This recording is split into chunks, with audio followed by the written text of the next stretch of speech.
दुख समय रे कौन आउ कहबी मृत्यु भाई अर्थात प्रसेनजीत महांती सहित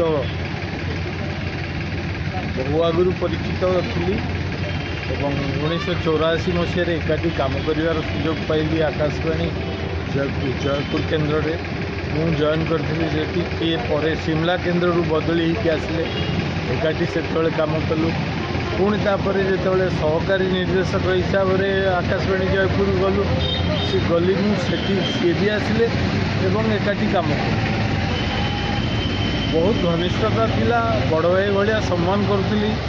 अनेक गुणर अधिकारी सी थे बहुत बापा माँ से भाया शिक्षा एवं संस्कृति संस्कार देते माँ तो थिले वीणा अपा जी आकाशवाणी शिशु संसार अपा पुओ सी तेणु विषय कौन अधिका कहबी आज सी आमको छाड़ी चली जाइए दुखरे आ विशेष किसी कथा कही।